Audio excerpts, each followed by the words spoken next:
Ce 11e webinaire. Euh, Vous êtes très nombreux à vous être inscrits et on vous remercie de votre confiance. Avant de présenter nos intervenants d'aujourd'hui, je voudrais juste dire quelques mots, comme d'habitude, sur ces webinaires et aussi sur l'activité du réseau NACRE pour celles et ceux d'entre vous qui ne nous connaissent pas encore. Donc, le réseau NACRE, Nutrition, Activité Physique, Cancer, Recherche, existe depuis 24 ans maintenant et on est ravis d'avoir le soutien de l'Institut national du cancer et d'INRAE pour se positionner donc au sein de trois stratégies: la prévention nutritionnelle des cancers primaires, la prise en charge nutritionnelle des malades atteints de cancer à l'aide de la nutrition et de l'activité physique adaptée, et la prévention nutritionnelle des récidives et des seconds cancers, avec donc pour objectif de développer et d'encourager la recherche collaborative multidisciplinaire, de former les professionnels de santé et d'informer les publics. Avec donc aujourd'hui environ 44 équipes réparties en France, presque 450 experts et expertes mobilisables de différentes disciplines, que ce soit en recherche expérimentale, épidémiologie, recherche clinique, sciences humaines et sociales, avec environ 200 projets de recherche sur la nutrition et le cancer, dont 30% qui sont collaboratifs, des séminaires scientifiques annuels, des webinaires trimestriels, des formations régulières à destination des professionnels de santé que vous devez connaître si vous nous suivez depuis un petit moment, dont la prochaine donc, aura lieu au mois de décembre, des événements annuels donc pour le grand public, pour les patients, un site web où vous pouvez trouver beaucoup d'informations à donner à vos patients si vous êtes professionnel de santé, ou sinon des informations sur la structure du réseau et les membres du réseau, et des outils bien évidemment pour les chercheurs professionnels de santé, les patients et le grand public. Donc les webinacres qui ont été lancés depuis presque 2 ans maintenant, et avec 10 épisodes donc, qui ont été diffusés et que vous pouvez retrouver maintenant sur notre chaîne YouTube. Donc, quelques consignes avant de commencer et d'introduire nos deux experts d'aujourd'hui. Donc, vous aurez la possibilité de poser vos questions via l'onglet questions et réponses. On vous demande, dans la mesure du possible, de garder l'onglet chat pour des choses qui n'ont rien à voir avec les questions, ou si jamais vous voulez nous faire passer un message, mais qui n'est pas une question scientifique. Pour les questions scientifiques, il n'y a que celles qui sont dans l'onglet Q&R qui vont être modérées. Si jamais vous voulez qu'on vous passe la parole, n'hésitez pas à nous l'indiquer. On peut vous donner accès au micro pour que vous posiez votre question de vive voix. Et donc, il me reste à accueillir et à souhaiter la bienvenue et à remercier nos deux intervenants, donc les docteurs Marc Poirot et Sandrine Sylvanté-Poirot, qui sont donc directeurs de recherche INSERM pour Marc et directrice de recherche CNRS pour Sandrine. Tous deux chefs d'équipe chefs d'équipe à l'équipe Innov dans le centre de recherche en cancérologie de Toulouse, qui étudie donc le métabolisme du cholestérol, et innovation thérapeutique, qui explore donc le rôle du métabolisme du cholestérol dans la progression tumorale, et donc qui vise in fine à étudier à la fois des nouveaux candidats médicaments et de nouveaux outils théranostiques, mais aussi à étudier le lien entre l'alimentation et le cholestérol apporté par l'alimentation et le cancer. Donc, Marc Poirot, qui a eu le prestigieux prix Schroepfer il y a quelques mois pour ses travaux, et Marc et Sandrine, donc, qui sont très réputés pour ces travaux, avec chacun plus de 100 publications et plus d'une dizaine de milliers de citations pardon, sur cette thématique. On est ravis de vous avoir et on vous remercie. Et on va passer la parole à Marc qui va commencer la présentation, et après Marc et Sandrine nous participeront à la discussion avec les intervenants. Merci beaucoup à vous deux. Merci. Merci Bernard, merci pour cette introduction. Donc, on est très très content de participer à ces séries de webinacles. Et donc aujourd'hui, on va vous parler plus précisément des relations conflictuelles qui ont été établies ou qui sont en train d'être établies entre le cholestérol et la survenue et le développement des cancers. Donc, notre équipe, comme l'a dit Bernard, est spécialisée dans l'étude des dérégulations, des mécanismes de transformation du cholestérol, parce que celui-ci est sujet en fait à des modifications chimiques et génère des substances dont on a pu déterminer qu'elles participaient, qu'elles contribuaient au contrôle du développement de certains cancers. Donc, c'est un peu ce qu'on va vous présenter maintenant. Donc, hop, pardon. Vous voyez la planche. Donc, le cholestérol, c'est un corps gras, en fait. Pas Donc, j'ai. encore, Marc. Pardon? Pas encore. Vous voyez pas la présentation. Non. Donc, je suis désolé, je vais reprendre. Hop. Donc là, ça devrait être OK, là. Voilà. Donc, voilà, le cholestérol, c'est un corps gras. C'est une graisse, en fait, hein, qui fait l'objet d'études depuis plus de 2 siècles maintenant et qui a fait l'objet de 13 prix Nobel, ce qui est carrément extraordinaire. Elle a été découverte, cette molécule, au XVIIIe siècle par Poultier de la Salle, hein, en 1858. C'est la première publication qui a trait à ce qu'on supposait être, ce qui a été démontré après comme étant le cholestérol. Et c'est en fait Eugène Chevreul, le siècle d'après, qui lui a donné le nom cholestérine. Voilà. Et il a fallu de nombreuses années pour caractériser en fait l'importance biologique de cette molécule. Cette molécule, elle est indispensable à la vie, hein. C'est quelque chose qu'il faut bien intégrer. J'ai représenté ici la structure chimique qui vous dira peut-être pas grand-chose puisque vous n'êtes pas chimiste probablement, mais vous verrez qu'il y a des petites transformations que vous verrez apparaître durant la présentation. Cette molécule est indispensable à la formation des cellules, des unités donc fonctionnelles de nos tissus, en constituant en fait les parties, les membranes qui permettent de former ces sacs qui contiennent tout le matériel qui est nécessaire à l'activité des cellules dans les tissus. Elles sont importantes, comme vous le savez aussi, cette molécule est importante pour la production des hormones stéroïdiennes. Les œstrogènes, par exemple, c'est ici la photo. Il y a les androgènes, les hormones de type glucocorticoïdes sont indispensables à la vie. Et donc là, c'est pareil, elles dérivent du cholestérol. Il y a d'autres composés comme les acides biliaires, donc qui non seulement participent à la digestion parce qu'ils vont aider à solubiliser des substances très très hydrophobes pour permettre leur élimination, notamment dans les fesses, mais en plus, il s'agit de molécules qui ont maintenant des propriétés biologiques qui sont étudiées parce qu'elles contribuent aussi au développement ou au contrôle du développement des cancers. Là, on parlera peu de ça. Et ces stérols-là, ce cholestérol, euh, est présent aussi sous forme insoluble. Vous voyez ici, en fait, ce sont des cellules en bleu. Et ce qui est en rouge, en fait, ce sont des agglomérats d'esters de cholestérol qui sont insolubles et qui vont servir de réserve pour permettre la production, en fait, de lipides qui vont être nécessaires à la vie des tissus et des cellules. Et une nouvelle classe de composés, vous voyez ici ce petit élément rouge ici, eh ben, c'est ce qu'on appelle, avec un O, c'est un oxygène. C'est un exemple de produit d'oxydation du cholestérol. Et là, c'est un domaine qui a émergé à la fin du siècle dernier et dont on voit qu'il est vraiment très, très important dans la compréhension des propriétés biologiques du cholestérol. Donc, le cholestérol est fabriqué principalement par le foie, hein. Il y a 75% du cholestérol de notre organisme qui est fabriqué en endogène. Donc, le foie, c'est l'usine de transformation. Elle fabrique du cholestérol qui va être transporté par ce qu'on appelle des lipoprotéines de faible densité, les LDL, et qui vont alimenter les tissus qui ont besoin de cholestérol pour se développer, se renouveler, fonctionner. L'élimination d'excès de cholestérol est favorisée par le transport des HDL, c'est des lipoprotéines de haute densité qui permettent un retour au niveau du foie, puis une transformation en acide biliaire qui vont permettre l'élimination de l'excès de cholestérol. Donc ça, c'est ce qui concerne le foie.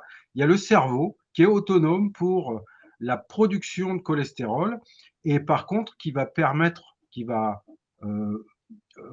aussi permettre son élimination quand il y en a trop, sous la forme de modification chimique du cholestérol. Là, c'est la rajoute d'une molécule enfin, d'un groupement hydroxyle qui va favoriser le transport à travers la barrière hémato-encéphalique et l'élimination au niveau hépatique par la formation d'acides biliaires dérivés de ce composé. Voilà. Le cholestérol alimentaire, lui, c'est 25% du cholestérol en moyenne, mais ça, c'est qu'une moyenne. Donc, il subit en fait un transport par la cavité buccale, l'estomac, l'intestin. Puis ensuite, les intestins vont permettre le transfert depuis l'intestin à travers la barrière intestinale du cholestérol qui va, par des transporteurs qu'on appelle des kilomitrons, alimenter le foie qui va lui redistribuer en fait ce cholestérol dans l'organisme et procéder à son élimination s'il y en a trop. Voilà. Alors pour les pathologies, bien sûr, on connaît bien tous qu'il a été rapporté l'existence de bon et de mauvais cholestérol pour les maladies cardiovasculaires. Hein, ça, c'est des études qui sont du siècle dernier, où en fait une dérégulation dans ces équilibres lipoprotéines LDL-HDL, donc pour les transports inverses, pour lesquels les LDL cholestérol sont beaucoup plus présentes, vont favoriser en fait le dépôt lipidique des parois vasculaires et entraîner l'athérosclérose.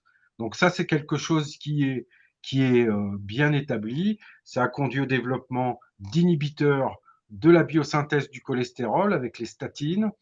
Et voilà, donc le cholestérol, on en a besoin, comme je vous le disais, on en a besoin et on en synthétise et on en récupère dans l'alimentation et on a pu avoir une idée en fait des quantités qui sont relarguées sous la forme d'acides biliaires, donc éliminés, d'autres qui sont utilisés pour fabriquer des dérivés et la quantité qui est nécessaire pour permettre leur utilisation sous forme d'hormones stéroïdes et permettre le renouvellement des membranes. Pardon. Donc les contenus des aliments courants, donc voilà ce, qu'on, ce dont on a besoin, les protéines, des sucres, des fibres, des vitamines, de l'eau, les graisses donc, qui contiennent certaines du cholestérol, des sels minéraux, des oligo-éléments. Tout ça, on l'a dans la nourriture qu'on a l'habitude de prendre. Et il existe aussi, bien sûr, des éléments présents dans l'alimentation auxquels on s'intéresse beaucoup, qui sont les additifs alimentaires, mais aussi les polluants. Voilà. Donc ces nutriments, on peut les distinguer de différentes façons. On peut considérer des nutriments énergétiques qui vont, par exemple, assurer la production ou je dirais, qui vont générer des substances, utiliser des substances comme certains lipides, les acides gras, par exemple, qui vont rentrer dans une boucle où ils vont permettre la production d'énergie, des glucides également, et des protéines qui vont générer ces acides aminés qui sont nécessaires à la formation des protéines endogènes. Donc, des nutriments de constitution et d'entretien des tissus, on parle des protéines. Là, on peut intégrer des lipides, dont le cholestérol, des éléments minéraux comme le calcium, le phosphore, et d'autres nutriments qui vont intervenir comme régulateurs du métabolisme, c'est-à-dire de l'utilisation des nutriments pour les transformer en éléments de base qui vont permettre d'être intégrés dans toutes les machineries enzymatiques qui vont pouvoir les utiliser dans notre organisme à des fins de bon fonctionnement des tissus. Et donc là, on retrouve des vitamines, des acides aminés essentiels, c'est-à-dire qui ne sont pas produits par notre organisme et qu'on prélève dans l'alimentation, de même que certains acides gras, des éléments minéraux et des oligo-éléments. Et puis enfin, une autre catégorie qui concerne des substances qui ne sont pas présentes forcément en masse, mais qui vont avoir la capacité de réguler un certain nombre de gènes qui sont importants pour le bon fonctionnement des cellules. Et là, on peut citer par exemple les vitamines, comme la vitamine A ou la vitamine D, des perturbateurs endocriniens aussi, qui sont donc des substances exogènes qui sont plutôt considérés comme des polluants, et puis d'autres molécules dont je vais vous parler par la suite. Alors, quel est le devenir des aliments? Ils subissent en fait, ces aliments, des transformations chimiques durant la digestion. Ça commence par la mastication, où on va déchiqueter les aliments, la salive qui va participer à la digestion de ces aliments à travers la production d'enzymes qui vont contribuer à démarrer la dégradation de ces nutriments, l'estomac, donc qui est un compartiment acide qui contient des enzymes qui fonctionnent en milieu acide et des acides qui eux-mêmes vont favoriser la dégradation de ces aliments. L'intestin, avec le microbiote, c'est-à-dire la flore intestinale, qui va contribuer à un deuxième niveau de transformation de ces nutriments, et les cellules épithéliales qui vont permettre l'absorption de ces molécules pour les intégrer dans la circulation et permettre au foie d'assurer sa distribution. Et ensuite, on aura à nouveau une étape de circulation, un retour au niveau du foie et une élimination pour certains constituants dans les fesses ou dans les urines. Donc, il y a deux catégories de composés qui constituent des classes de molécules qui sont activement étudiées en ce moment. Ce sont les acides biliaires, parce qu'elles ont des propriétés de contrôle de l'expression de gènes importants pour la physiologie, et les oxystérols, qui sont donc des produits d'oxygénation du cholestérol, dont le comportement est différent du cholestérol et qui sont à l'origine du contrôle de l'expression de gènes. Ces oxystérols, on a soupçonné leur importance au départ par l'étude des causes du développement des maladies cardiovasculaires. Donc tout à l'heure, je parlais des stries lipidiques, des dépôts en fait de cholestérol dans les parois athéromateuses. Et bien en fait, on a constaté qu'elles étaient aussi gorgées de formes oxygénées de cholestérol qui, on le pensait, étaient à l'origine de la mort des cellules qui se déposaient avec leur contenu lipidique dans la paroi athéromateuse. Et en fait, on s'est rendu compte par la suite que ces oxystérols jouaient un rôle dans les cancers, dans les maladies du foie, le diabète, des maladies du système digestif, les maladies métaboliques, les maladies pulmonaires, les os, les maladies de l'œil, l'audition, maladies neurodégénératives. Alors, je cite tout ça parce que pendant des années, au siècle dernier notamment, parce qu'on a considéré que ces produits avaient des effets négatifs en favorisant le développement des maladies cardiovasculaires, les gens considéraient qu'ils n'étaient faits que pour tuer des cellules. Or, depuis quelques années, et notre groupe en fait partie, on a pu démontrer que certaines de ces molécules, qui se distinguent par leur structure chimique, peuvent avoir des propriétés extrêmement fines au niveau du contrôle de la physiologie des tissus. Voilà. Donc, les liens entre cholestérol et cancer, du fait de l'implication du cholestérol dans les maladies cardiovasculaires, eh bien, ont donné naissance à des études assez nombreuses, mais qui étaient essentiellement basées sur l'étude de l'impact des statines à l'échelle des populations. Donc, c'était des énormes études cliniques et on a déduit ou on a supposé que en contrôlant ou en diminuant le niveau de cholestérol, on pouvait tirer des conclusions sur le rôle du cholestérol dans les cancers. Malheureusement, ces données sont assez contradictoires et pour certains cancers, on a pu établir des liens qui ne sont pas forcément spectaculaires et ça reste des études à développer de façon spécifique avec une question qui a trait à ce cholestérol ou ses dérivés et la survenue de cancer de façon indépendante du traitement médicamenteux. Et d'autre part, les questions sur les relations entre le contenu en cholestérol de l'alimentation et la survenue de cancer, qui restent des études qui doivent être menées. Donc, parmi ces oxystérols, quelles sont ces substances actives? Eh bien, ça, ce sont des questions auxquelles les scientifiques ont tenté de répondre à travers des études de recherche fondamentale qui ont permis d'identifier leur structure et d'établir leurs propriétés biologiques. Et dans notre cas, on a pu s'intéresser à des effets qui étaient des effets qui pouvaient favoriser le développement tumoral ou au contraire protéger, et ça c'était un concept qui était assez inattendu, contre le développement des tumeurs.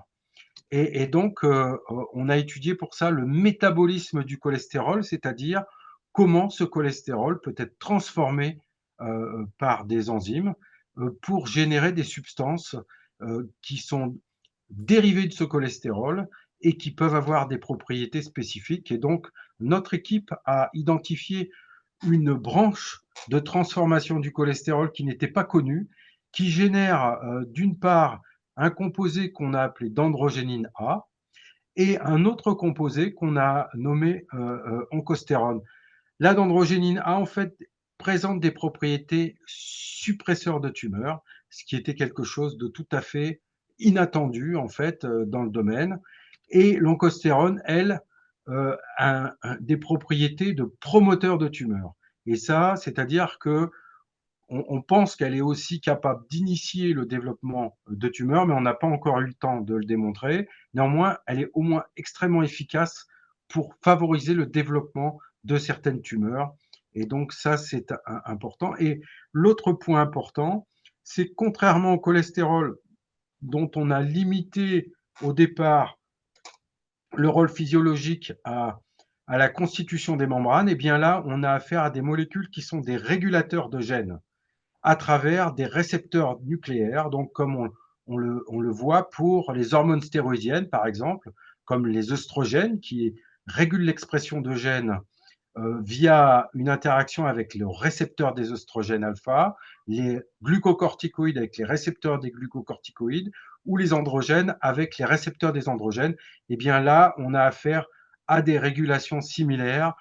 Elles interagissent ces molécules avec des récepteurs et elles vont contrôler de façon très spécifique l'expression de certains gènes associés aux effets biologiques qu'on a pu mesurer. La dendrogénine A, qu'on appelle aussi brièvement DDA, on l'a publié pour la première fois en 2013 et c'est une molécule qui présente des propriétés non seulement anticancéreuses, mais aussi qui intervient dans la prévention de cancer sur nos modèles d'études. Elle a aussi des effets sur des neurones. Elle est capable de stimuler en fait la régénérescence neuronale à partir de cellules souches. En fait, on multiplie le nombre de cellules et on favorise le développement de nouveaux neurones. Et de façon très intéressante, c'est une molécule qui a un impact sur le système immunitaire et qui intervient par ce mécanisme pour nous protéger contre le développement ou les dérives carcinogènes et le développement tumoral. Donc ça, c'est des points qui sont extrêmement importants et qui peut permettre de faire considérer ce dérivé comme un bon cholestérol, à l'instar des HDL pour les maladies cardiovasculaires. À l'inverse, on a découvert en fait que la DDA n'était pas produite dans des situations cancéreuses et on a trouvé un dérivé du précurseur de la DDA qu'on a appelé oncostérone qui, lui, favorise le développement et la multiplication des cellules cancéreuses et le développement tumoral et favorise aussi, et ça c'est encore plus important, l'essaimage des cellules cancéreuses sous la forme de foyers métastatiques qui se répartissent dans l'organisme. Donc ça, c'est en fait un mauvais cholestérol pour les cancers. Et donc ça, c'est des observations qui sont très très intéressantes pour nous en termes d'identification aussi de nouvelles stratégies de traitement de certains cancers. Alors, existe-t-il un lien avec l'alimentation? Donc, on pense cholestérol, on se dit c'est pas quelque chose d'évident. Nous, au niveau moléculaire, on a pu identifier des substances actives. Et maintenant, est-ce qu'on peut avoir un lien entre ces substances actives et la présence de cholestérol, voire de dérivés de cholestérol dans l'alimentation? Donc, les aliments riches en cholestérol, vous les connaissez sans doute, ce sont surtout les jaunes d'œufs, en fait, les abats dans la viande aussi, et les produits laitiers. Euh, euh, Ce qu'on sait, ce qu'on a pu voir, ce que nos collègues ont pu montrer, c'est que toutes les techniques de transformation des aliments ou de conservation en présence d'oxygène de l'air, la durée de conservation, les procédés de stérilisation, de cuisson l'utilisation de micro-ondes, les ultraviolets participent à la transformation du cholestérol en provoquant son oxygénation. Et donc, on a pu voir que le cholestérol peut générer une classe d'oxystérol qu'on appelle époxystérol, qui eux-mêmes peuvent passer dans la circulation et atteindre des sites de développement tumoraux qui vont permettre leur transformation pour générer de l'oncostérol. Donc là, on a un lien qu'on étudie entre l'alimentation et la survenue ou le développement ou la production de promoteurs de tumeurs. Donc là, il y aurait un lien entre les deux qui est établi. Si par contre, et ça c'est une observation qu'on a fait plus récemment, les fruits et légumes ne contiennent pas de cholestérol, un petit peu la peau de tomate, mais globalement ils produisent des composés qu'on appelle phytostérols parce qu'issus des plantes, et ces composés se distinguent du cholestérol. Voici l'exemple du cytostérol, parce qu'il y a une petite modification chimique ici, en fait c'est une chaîne hydrocarbonée sur cette partie de la molécule. Je vous remontre le cholestérol ici, vous voyez. Donc ça, c'est le cholestérol. Le phytostérol, il a une petite modification sur cette partie.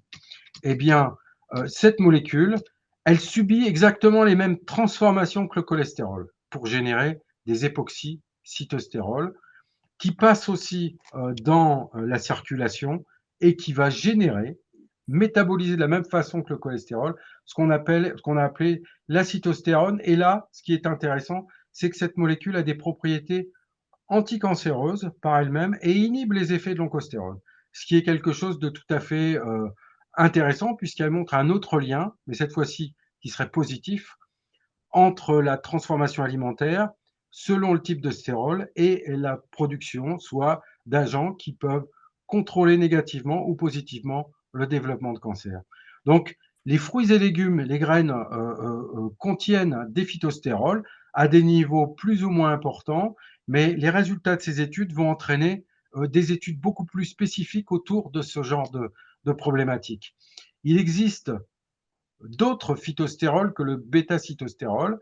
Et donc, nous, on s'intéresse à définir comment ces composés pourront être métabolisés ou transformés et intégrés dans la voie de production de l'oncostérone ou de la cytostérone et définir leurs propriétés sur l'apparition ou le développement des cancers. Donc, on a vu que ces aliments et la transformation alimentaire peuvent développer. Voilà. Maintenant qu'on a des substances identifiées, eh bien, on va pouvoir intégrer ces données pour déterminer si on peut corréler la présence de ces substances qu'on a identifiées dans nos laboratoires à l'échelle des populations sur le développement de certaines pathologies, dont les cancers. Et ça, ce sont des projets sur lesquels nous réfléchissons et nous attendons des financements. J'ai parlé d'androgénine A tout à l'heure, qui avait des effets suppresseurs de tumeurs. Eh bien, cette molécule, on la trouve dans le lait et aussi dans le lait maternel, par exemple, dans le lait de vache, etc. Donc, il est important aussi de pouvoir déterminer le devenir de ce type de molécule et dans quel type d'aliment elle est présente, les produits laitiers, par exemple. Est-ce qu'elle disparaît au cours des différentes étapes de transformation des produits laitiers? Ça, c'est une question qui nous intéresse beaucoup, mais on a constaté aussi que dans l'alimentation, il existe des composés qui vont activer la biosynthèse de la DDA dans nos tissus et par conséquent, ça peut être des raisons particulières de favoriser l'homéostasie en dendrogénine et éviter des pertes de production dans les tissus qui pourraient être une porte ouverte au développement de la carcinogénèse et donc savoir si ces aliments contenant par exemple de la dendrogénine A pourraient contribuer à la protection et à la prévention de cancer. Donc ça, c'est des projets que nous avons en cours dans le cadre du réseau NACRE et sur lesquels nous espérons pouvoir progresser rapidement. On a vu que les stérols de plantes, même si ces stérols sont très similaires au cholestérol, ben, ces petites différences structurales, au moins pour le plus abondant qui est le bêta-cytostérol, eh bien, entraînent des propriétés opposées à celles du cholestérol, ce qui est tout à fait intéressant. Donc, on s'intéresse à définir les propriétés de transformation et les propriétés des produits transformés d'autres phytostérols pour déterminer leur contribution éventuelle au développement des tumeurs et aussi à savoir comment ils s'intègrent dans le métabolisme général des stérols, à savoir est-ce qu'on peut produire des dendrogénines dérivées de phytostérols et quelles vont être leurs propriétés sur la physiologie ou le contrôle du développement tumoral. Voilà encore un autre lien qu'on va pouvoir faire avec l'alimentation. Donc, il semble aussi qu'il puisse donc y avoir un équilibre cholestérol-phytostérol qui pourrait être bénéfique pour la santé, ou en tout cas contrôler les effets délétères de certains modes de transformation d'alimentaire. Et si on considère aussi que la transformation alimentaire, si elle peut conduire à un équilibre dans la production de produits transformés de ces molécules qui ont des effets opposés, ben finalement, on pourrait permettre de mieux rationaliser en fait les stratégies nutritionnelles. Voilà. Donc, on a bien sûr des études à compléter pour savoir dans quelle mesure, à partir de l'alimentation, on peut avoir un contrôle oncostérone, cytostérone, DDA, et dans quelle mesure cette balance, quelle va être la limite pour contrôler, avoir une activité efficace pour contrôler le développement tumoral. Et donc, ça, ce sont des études évidemment qu'on a en cours. Alors, la DDA, ce qu'il faut savoir, c'est que chez la femme, elle est produite par la glande mammaire. On la produit dans les cellules épithéliales qui sont responsables de la production de lait. Et on la retrouve, cette DDA, dans le lait maternel, comme on la retrouve dans le lait de vache. Et donc, nous, on se pose des questions en relation avec la présence de cette molécule dans le lait maternel et voir si les dérégulations relatives à la production de cette DDA pourraient avoir un impact sur le développement de cancers pédiatriques, donc, puisque ce sont des cancers pour lesquels il y en a un certain nombre pour lesquels on n'a pas vraiment de solution thérapeutique fine, et donc là, on aurait des pistes tout à fait pertinentes. Donc, ce que j'ai pu vous montrer, ce que nous avons pu vous montrer, pardon, est que la transformation d'aliments contenant du cholestérol produit certaines formes dérivées de cholestérol qui peuvent être intégrées dans la circulation sanguine et à leur tour être métabolisées par des enzymes qu'on a identifiées et qui jouent un rôle actif dans la carcinogénèse. Elles nécessitent donc cette métabolisation certains gènes et on a vu aussi que certains phytostérols peuvent générer des produits de transformation similaires dans leur structure à ceux qui sont dérivés du cholestérol, mais qui jouent des rôles opposés à ceux du cholestérol dans le contrôle de la carcinogénèse. Donc, ces informations apportent des éléments moléculaires sur l'importance de certaines substances dans cette soupe très complexe que constitue l'alimentation. Et donc, on s'intéresse précisément à voir dans quelle mesure ce contrôle alimentaire pourrait avoir une incidence sur la prévention, surtout des rechutes pour certains cancers. Pourquoi? Parce que la rechute veut dire que on n'a pas procédé à une élimination complète des cellules tumorales et que si celles-ci sont capables de métaboliser activement les nutriments, eh bien, elles pourraient produire des promoteurs de tumeurs dérivés de l'alimentation qui favorisaient leur développement, ce qui veut dire qu'en contrôlant les précurseurs, on pourrait protéger contre la rechute en choisissant justement, en modifiant les habitudes alimentaires. Et donc, ça offre des perspectives très, très intéressantes pour l'établissement de nouvelles stratégies de prévention des cancers qui pourraient aussi potentiellement s'appliquer à d'autres maladies. Donc, voilà, c'est une évolution vers laquelle on s'oriente. Et ça, c'est le groupe en fait que nous animons avec Sandrine, qui est constitué de gens qui ont des backgrounds tout à fait différents. Hein. Moi, je suis chimiste à la base, Sandrine est pharmacologue, mais nous les deux, bien sûr, biologistes. Des médecins qui participent aussi à nos stratégies, des lipidologistes, des chimistes biologiques, des gens qui ont des formations complémentaires en fait, et bien évidemment des étudiants. Et nous sommes soutenus par de nombreux soutiens académiques, institutionnels, mais aussi caritatifs, que ce soit la Ligue contre le cancer, mais aussi des associations Et on remercie beaucoup le dynamisme de ces associations qui font un effort colossal pour soutenir l'activité de recherche de nos équipes. Voilà, je vous remercie. C'est ce que nous voulions vous présenter avec Sandrine. Merci beaucoup, Marc et Sandrine, pour ces éléments, pour ces diapos très riches. Merci, Marc, pour la pédagogie de cette présentation. Je suis sûr qu'il y a plein de questions qui vont arriver. Là, j'en vois pas beaucoup. Je vais peut-être lancer le débat avec deux petites questions.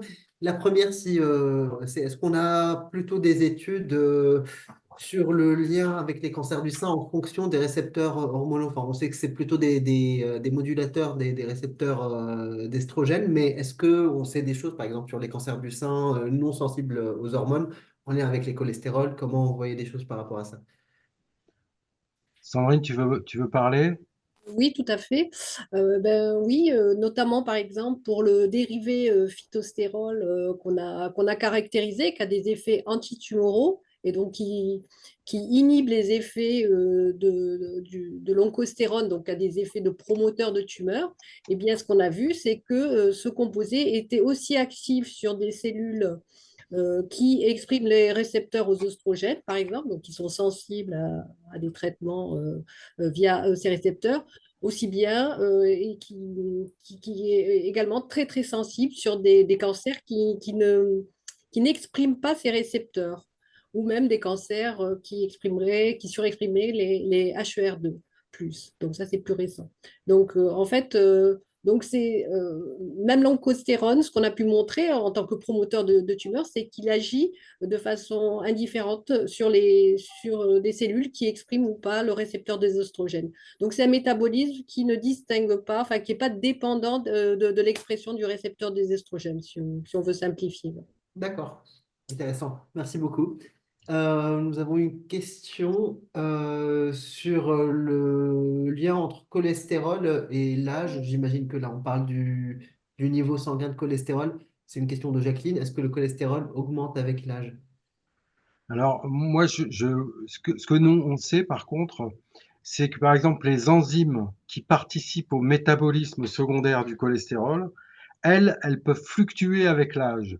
Et donc, elles peuvent soit augmenter, par exemple, c'est le cas de l'enzyme qui fabrique l'oncostérone, ce qui veut dire qu'avec l'âge, on est plus susceptible de produire ce type de composé et donc peut-être favoriser l'apparition de cancer. Est-ce que ça nécessite la présence d'hormones stéroïdiennes, par exemple, autour comme facteur aggravant? Je ne sais pas. Ça fait partie des choses qu'on veut voir. Et à l'inverse, l'enzyme qui fabrique la dendrogénine A, donc qui a des effets suppresseurs de tumeurs, elle semble diminuer avec l'âge, ce qui aussi est indicateur qu'une dérégulation euh, peut survenir. Alors, ça justifie aussi le fait, peut-être, qu'un contrôle de l'alimentation avec un équilibre phytostérol-cholestérol pourrait justement avoir un effet compensateur justifié si on considère que l'enzyme qui fabrique l'oncostérone et la cytostérone augmente avec l'âge. Ça devrait aussi pouvoir être quelque chose qui puisse être contré, quoi, si vous voyez ce que je veux dire. Super, merci. Une question de Clément Vidal. Est-ce qu'on peut faire en sorte que le cholestérol soit plus dégradé en DDA qu'en oncostérone? Alors ça, c'est d'abord, ça sera pas une dégradation, mais une transformation. Eh ben, c'est une très bonne question parce que justement, alors il y a deux niveaux pour contrôler la production de DDA, même si euh, c'est un chantier qu'on a démarré il y a peu de temps, donc il nous faudra encore des années pour bien maîtriser tous ces aspects-là, hein. Mais ce qu'on sait par contre, c'est que on peut contrôler l'expression de l'enzyme qui fabrique la DDA. Et il y a des substances particulières qui sont capables de stimuler l'expression de l'enzyme et de favoriser la production de DDA. Donc c'est le cas par exemple de la dendrogénine A elle-même. Elle est capable de réguler, de stimuler l'expression de l'enzyme au niveau hépatique et de favoriser la production de DDA. Donc c'est un élément, mais actuellement, on travaille à l'identification de substances qui ont été décrites pour avoir des vertus chémopréventives des cancers. Et en fait, il s'avère qu'un certain nombre d'entre elles, effectivement, peuvent stimuler l'expression de l'enzyme et la production de DDA. Enfin, cette dernière partie, c'est quelque chose qui est à l'étude et qui pourrait constituer un mécanisme moléculaire important qui pourrait justifier leurs effets bénéfiques. Ok, merci beaucoup. Une question de Wafa El Barki. Est-ce que les traitements hormonaux lors de la ménopause peuvent causer des cancers et quitte de l'hormonologie bioidentique? Alors là, c'est une question un peu en marge de ce que nous, on fait, hein. Donc moi, je m'avancerai pas, trop sur ce terrain. Je sais pas si Sandrine, tu as des commentaires à faire? Bah, je pense que c'est une très bonne question et je trouve que c'est très très peu étudié. Donc je pense que c'est quelque chose qui mérite quand même beaucoup plus d'études vu que ça concerne beaucoup de femmes Oui, qui ça sont c'est vrai. ménopausées et qui se posent ce type de questions et qui des fois ne prennent pas ce type de médicaments euh, à cause de l'incertitude qui est derrière. Donc il y a quelques études qui ont montré qu'il y avait une incidence, enfin que ça pouvait favoriser les cancers du sein. Et donc, toutes les femmes à risque, ben, on leur déconseille de prendre un tel traitement. Mais je trouve, c'est des études d'abord qui ont été faites dans d'autres pays, c'est qui n'ont pas été menées en France, donc avec, on n'a pas du tout les mêmes habitudes alimentaires et autres, ou mode de vie. Donc je pense que c'est vraiment des études qui méritent d'être plus développées. Et donc là, bah, je lance un appel à ceux qui, qui voudraient voilà, développer ce type d'études en France parce que ça serait vraiment bénéfique. Merci. Et du coup, il y a une question d'Anne-Caroline pardon, Fleury qui rejoint un peu cette question sur l'hormonothérapie post-cancer du sein qui modifie le profil lipidique dans le même sens, j'imagine. Ça rejoint un peu ce que tu disais aussi, Sandrine. Oui, mais je pense que ces études justement sur l'alimentation et la prévention, je pense que c'est très, enfin, très important aussi parce que ça va sûrement aider aussi à proposer peut-être aussi des stratégies pour éventuellement voilà, prévenir le développement de cancer après la ménopause ou voilà, aider dans ce sens-là. Donc je pense faut vraiment continuer ce type d'études, enfin, nous et d'autres aussi. Voilà, et on s'intéresse aussi à voir comment interviennent justement un certain nombre de médicaments utilisés pour le traitement ou la prévention des cancers du sein, par exemple, sur l'expression des enzymes du métabolisme du cholestérol et la production d'androgénine A. Donc au départ, en fait, on a découvert cette voie métabolique parce qu'une des enzymes clés à l'origine de la production du précurseur impliqué dans cette voie métabolique est la cible du tamoxifène, qui est un médicament largement utilisé en hormonothérapie des cancers du sein et qui est une des rares molécules qui a été validée par la FDA pour la prévention des cancers du sein. Et donc, on sait que cette molécule, par exemple, stimule l'expression de l'enzyme qui fabrique la dendrogénine A. Donc, ça pourrait constituer un autre mécanisme à travers lequel il est des effets chémo-préventifs ou bien préventifs des cancers du sein. Merci, on a énormément de questions. Une question de Daniel qui rejoint aussi une interrogation que j'avais. Donc Daniel, c'est plutôt un témoignage. Il dit qu'il observe un régime alimentaire relativement strict, un régime cétogène strict depuis plus d'1 an et il est volontaire donc, pour des mesures biologiques au cas où vous en avez besoin. Et moi, donc, j'avais une question justement par rapport au régime cétogène. Est-ce que le fait d'augmenter donc sa part d'alimentation qui proviendrait des lipides, comment vous voyez des choses par rapport à la balance un peu bénéfice-risque de pas de sucre ou pas assez de sucre versus trop de lipides par rapport à ce que vous avez présenté sur le cholestérol? Alors ça, Question pas facile. c'est une question difficile parce que, un, il n'y a pas encore beaucoup d'études sur le sujet, mais les résultats qu'il y avait eu, bon, moi je ne vais pas discuter en fait de l'impact sur la santé en général du régime kétogène, hein. On sait toujours que un régime qui est déséquilibré peut avoir des effets bah, des effets indésirables, quoi, toujours, on constate. Néanmoins, c'était intéressant de voir que, puisqu'on attribue par exemple la fonction des lipides à celui d'un apport énergétique en support des cellules et de leur prolifération, Et ben là, on avait un exemple qui posait problème puisqu'il y a quelques études sur le régime kétogène qui montraient que ça avait un effet protecteur sur la survenue de certains cancers, en tout cas des études publiées par des groupes moyen-orientaux semblaient l'indiquer. Et nous, ça nous a fait poser des questions justement sur la relation entre la présence de stérol dans ces régimes, qui a jamais été spécifié ou étudié de façon précise, sur le fait que certains aient leur impact sur justement le métabolisme du cholestérol et le contrôle du développement des cancers.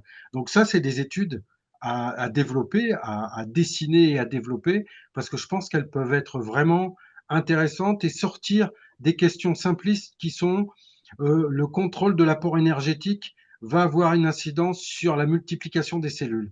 Là, on parle de contrôleurs de ce métabolisme au niveau génique, c'est-à-dire qu'on va générer des substances qui vont être les orchestrateurs justement de ce métabolisme, qui vont faire qu'une cellule va avoir besoin de beaucoup plus de nutriments ou au contraire empêcher qu'elle les utilise. Et là, on est à un autre niveau de compréhension et je trouve que ça devient beaucoup plus intéressant. Donc, est-ce que le régime kétogène, par exemple, dans certaines, c'est assez hétérogène ces régimes pour l'instant, mais est-ce que le contenu en DDA, par exemple, peut avoir une influence sur l'efficacité de ce régime, sur la prévention de certaines maladies?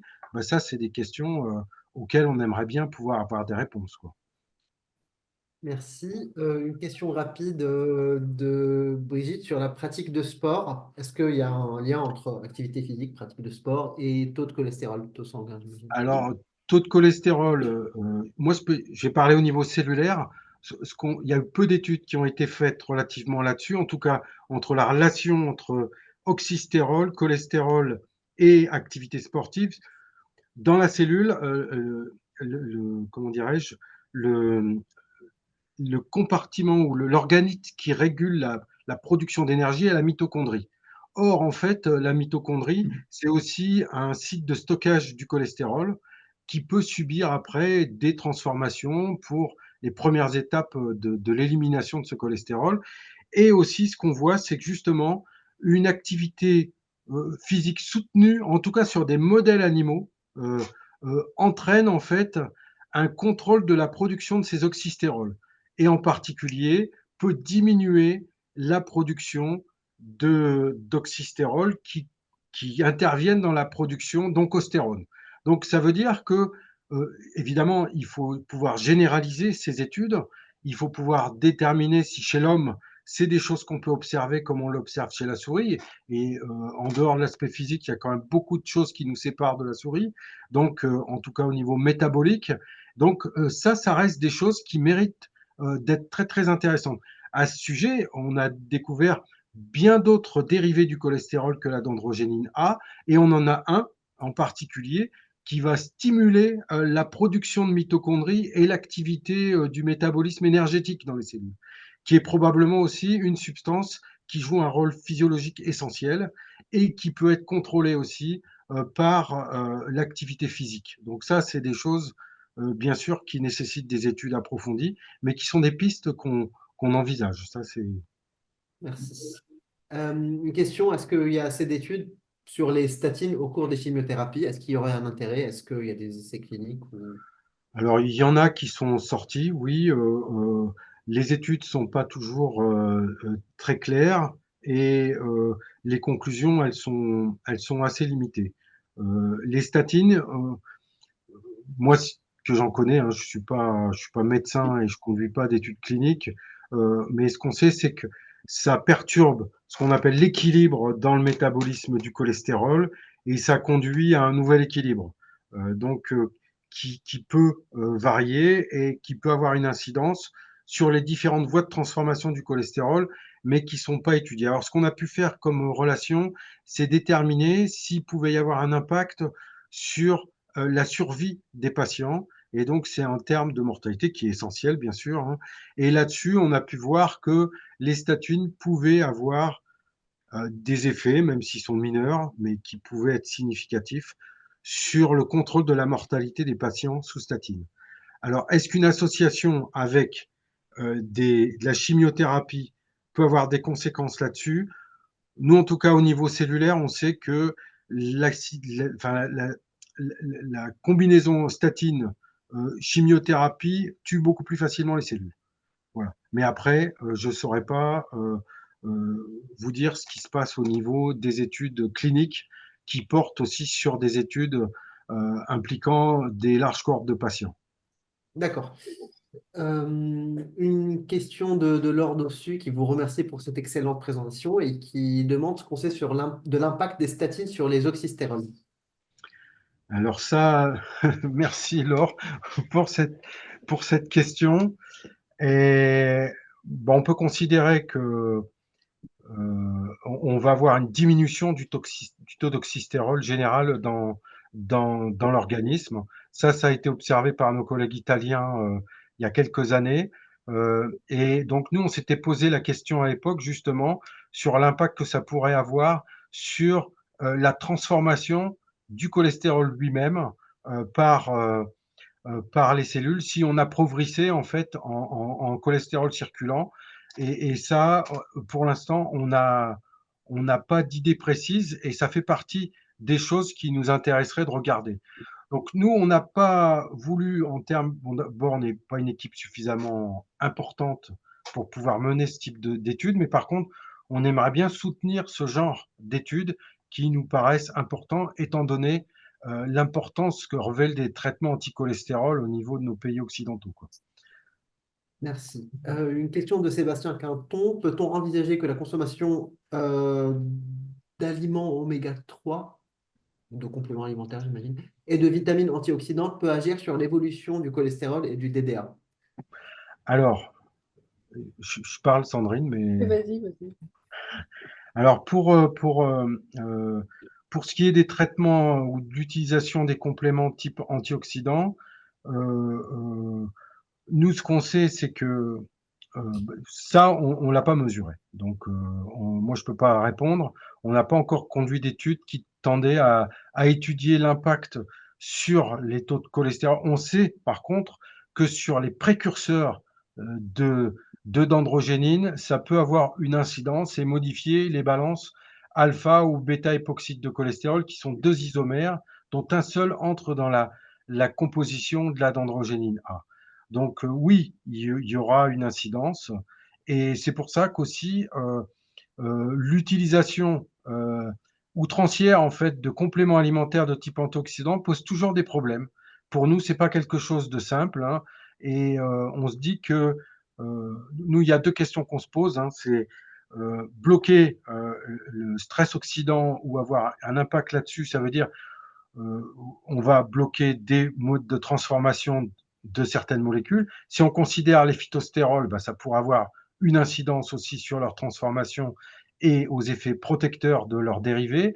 Et si on considère la DDA, eh bien, ça pourrait avoir aussi des effets, mais là, on ne connaît pas bien le mécanisme qui intervient dans la génération du précurseur immédiat de la DDA, qui est une monoxygénase. Si elle utilisait du peroxyde d'hydrogène à ce moment-là, il y aurait une interférence avec les antioxydants. Et voilà. Et pour ce que je voulais rajouter pour la vitamine E, par exemple, c'est que les taux qui sont utilisés en complément alimentaire sont absolument considérables. Et pour l'instant, les études cliniques, elles montrent qu'il n'y a pas de bénéfice à utiliser ce type de composé. Et moi, j'ai une alerte à faire, c'est que si on considère qu'ils sont des bons antioxydants, ils vont se dégrader très rapidement. Et quid des produits de transformation qui résultent de l'oxydation de la vitamine E? Ben ça, c'est une question qui a été peu traitée, mais qui est importante. Merci. Une question d'Andrea Rabaron qui rejoint la première question que nous avons posée sur cancer du sein hormonodépendant ou pas. Est-ce qu'il y a des localisations de cancer en général qui sont plus impactées que d'autres en termes de lien avec le cholestérol et ses dérivés? Ben là, nous, on a fait euh, pour l'instant, on travaille sur des modèles d'études, donc nous, on a travaillé au niveau moléculaire. Ce qu'on voit, c'est que potentiellement, ça peut s'appliquer à d'autres types de cancers. Encore faut-il l'établir, donc utiliser les modèles adaptés pour pouvoir démontrer ça au plan scientifique. Et donc ça, c'est du travail qui reste à faire. On a déjà un certain nombre d'idées que d'autres cancers par exemple, que l'oncostérone peut avoir une incidence sur la stimulation de la prolifération d'autres types de cellules cancéreuses que celles d'origine mammaire. Hein, mais après, tout ça, c'est des études qui nécessitent des mises en place de modèles spécifiques pour pouvoir répondre à ces questions. L'utilisation de banques de données, par exemple, sur les transcriptomes, compte tenu de l'identification des enzymes et des effecteurs de ces molécules qu'on a pu faire, est déjà une aide. Et on sait qu'il y a un certain nombre de cancers qui vont être directement en relation avec ce qu'on a pu observer dans le cancer du sein. Mais là encore, il faut des validations pour pouvoir en être sûr, quoi. Merci. Encore une question donc sur l'hypothyroïdie qui est souvent accompagnée d'une augmentation du taux de cholestérol. Est-ce que vous aurez des conseils à donner aux professionnels de santé qui accompagnent ces patients qui ont forcément des taux augmentés de cholestérol liés à leur hypothyroïdie? Sandrine? Non, là, j'avoue que C'est pareil. je préfère pas m'engager là-dedans parce que l'hypothyroïdie, alors est-ce que ça serait pour balancer, enfin pour compenser un manque peut-être de certains composés, ça, souvent on pourrait imaginer ça hein, quand il y a une surproduction de cholestérol, c'est peut-être parce qu'il y a des composés qui disparaissent et que bon voilà. Alors ce qu'on a vu pour amener à nos études sur la thyroïde par exemple, c'est que la dendrogyline A un impact très très fort sur les cancers de la thyroïde et sur leur redifférenciation et même leur redifférenciation fonctionnelle, c'est-à-dire leur aptitude à recapter l'iode, par exemple, de la circulation. Et ça, c'est une étude vraiment magnifique qu'on a faite. Et donc, ce qui laisse supposer que ce type de composés, enfin, comme la dendrogénine A, comme les oxystérols, donc qui sont des dérivés du cholestérol, pourraient voilà, avoir un impact, enfin, semble avoir un impact fort sur la thyroïde. Donc, il y a peut-être là sous-jacente, peut-être une dérégulation de la production de ces oxystérols. Donc, mais ça reste à étudier. Je n'ai pas plus d'éléments là-dessus. Merci. Donc une question, j'imagine que c'est par rapport à une question qui se posait tout à l'heure. J'avais le même sens de question avec les traitements chimiothérapie qui entraînent une modification métabolique. Est-ce qu'il y a un impact à long terme sur le taux de cholestérol et un lien qui pourrait expliquer des modifications de composition corporelle chez certaines femmes atteintes d'un cancer du sein traitées par chimiothérapie notamment? Alors là, pour ce qui concerne les espèces moléculaires auxquelles on s'intéresse, on n'a pas de réponse à ça. Euh, on sait, parce que des études anciennes avaient rapporté que, anciennes, c'est-à-dire qui datent des années 80, hein, au XXe siècle, avaient montré que certaines substances chimiothérapeutiques pouvaient affecter les voies de métabolisme du cholestérol, mais pour celles qui étaient connues à l'époque. Et donc, nous, on n'a pas d'informations concernant les étapes de transformation sur lesquelles nous travaillons aujourd'hui. Donc, on n'a pas la réponse. Ce qu'on sait simplement, c'est que, par exemple, quand on combine la dendrogénine A avec des substances chimiothérapeutiques, déjà, on augmente de façon considérable l'efficacité anticancéreuse. Et ça, c'est quelque chose qui est très important, ce qui sous-tend que si on avait une production active de dendrogénine A de façon endogène, l'utilisation de traitements chimiothérapeutiques pourrait favoriser ces patients qui auraient des taux importants à proximité de la tumeur. D'accord. Et, Donc, de la... et si je pardon, peux vas-y. si je peux compléter, et de la même façon, quand on inhibe la production de l'oncostérone, donc du promoteur de tumeur, on a aussi une potentialisation des effets des chimiothérapies. Donc, montrant que ce métabolisme est vraiment très important pour, enfin, enfin, ce métabolisme intervient dans la régulation et, des effets des chimiothérapies. Enfin, en tout cas, peuvent soit potentialiser ou peut-être inhiber les effets des chimiothérapies selon les composés. Merci. Il nous reste 8 minutes. On va essayer encore de prendre 2 ou 3 questions rapidement.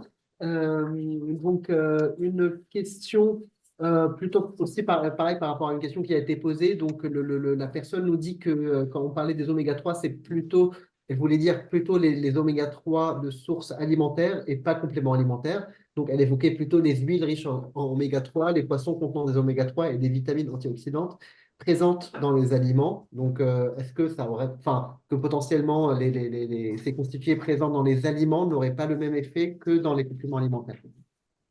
Alors là, moi, j'ai pas de réponse. On sait qu'on a des connexions entre les lipides comme les oméga 3 ou les oméga 6 et le métabolisme du cholestérol ou le contrôle de l'expression des gènes par les récepteurs nucléaires qui en sont les cibles. Mais d'un point de vue euh, pratique, on n'a pas conduit ce genre d'études. Par contre, oui, ça peut être intéressant de déterminer s'il peut y avoir des interférences. Il y a plusieurs niveaux. C'est assez compliqué. C'est pour ça qu'on ne veut pas trop s'avancer là-dessus. Mais il y a probablement des ponts entre ces voies-là et une incidence entre les deux, quoi. Mais ça, c'est des études qui restent à mener. D'accord. En tout Euh, cas, c'est pas exclu. ok. Deux dernières questions. Une question, j'imagine, qui intéresse beaucoup de gens concernant les phytoestrogènes qui pourraient peut-être être transformés en DDA, donc si on comprend bien. Pourtant, ces produits sont déconseillés chez les personnes ayant un cancer hormonodépendant. Comment vous voyez les choses par rapport à ça? Alors, les choses sont simples. Un phytoestrogène, c'est pas un phytostérol. Ça n'a rien à voir au plan de la structure et chimique, je veux dire. Et donc, les phytostérols en question n'ont pas d'incidence sur la production de DDA en tant que molécule qui peut rentrer dans la composition de la DDA. D'accord? Ça, c'est quelque chose qui est exclu. Et par contre, ça ne veut pas dire pour autant que les œstrogènes ou les phytoestrogènes ne peuvent pas interférer avec la biosynthèse de DDA. Mais ça, on n'en sait rien. Ok. Et deux dernières petites questions. Donc, statine et risque de cancer. Est-ce que vous pouvez juste nous dire deux mots sur l'état des connaissances là-dessus? Est-ce que c'est consensuel? Est-ce que ça ne l'est pas? Alors ça, c'est une question importante. D'abord, il y a quelques études qui indiquaient que il pouvait y avoir, bon, je- qu'il pouvait y avoir des effets protecteurs sur la survenue de certains cancers, mais que c'était dépendant de la structure chimique des statines, puisque c'est une famille de drogues qui ont des structures chimiques qui ne sont pas les mêmes. Deuxièmement, que ça dépendait de la durée du traitement. Dans certains cas, on peut avoir des situations, par exemple sur les traitements de 10 ans, en tout cas c'est une étude qui avait été menée aux États-Unis pour lesquelles on avait la survenue de cancer du sein qui pouvait apparaître à l'issue d'une dizaine d'années de traitement, et ça dépend des dosages. Et donc ça veut dire que là encore, il faudrait pouvoir mener ce type d'études pour pouvoir tirer des conclusions sérieuses autour de ça, quoi. Mais ça, on n'en sait rien. Donc c'est toujours le problème des liens possibles ou éventuels, enfin, de l'intérêt de l'industrie pharmaceutique par rapport à des marchés qui sont importants et l'observation de résultats qui pourraient pas être ceux qu'on attend forcément, quoi. Et la dernière question, en termes de variabilité interindividuelle, donc vous avez parlé de personnes qui synthétisent, enfin, est-ce qu'il y aurait des personnes qui synthétisent davantage la DDA ou l'oncostérone malgré une même hygiène de vie? Est-ce qu'il y a une différence dans l'activité enzymatique en fonction des personnes? Est-ce que c'est... On ne sait pas, mais c'est probable. Pourquoi? Parce que les gènes qui codent pour les enzymes qui fabriquent ces deux molécules, d'abord sont soumises à des régulations épigénétiques et parce qu'elles sont codées par des gènes et ces gènes sont susceptibles soit de façon directe, soit de façon indirecte d'être altérés et donc de faire qu'on n'est pas tous équivalents là-dessus. Pour le gène qui code pour l'enzyme qui fabrique la DDA, on sait qu'il existe deux promoteurs devant ce gène, un qui est un promoteur fort et un qui est un promoteur faible. Il semble qu'il y ait une susceptibilité plus importante à développer des cancers pour ceux qui ont un promoteur faible. Donc ça veut dire que voilà, mais on a probablement aussi des solutions à apporter pour le contrôle de l'expression de l'enzyme pour compenser ces effets. Donc l'un dans l'autre, ça fait aussi partie des études qu'il faudrait pouvoir mener.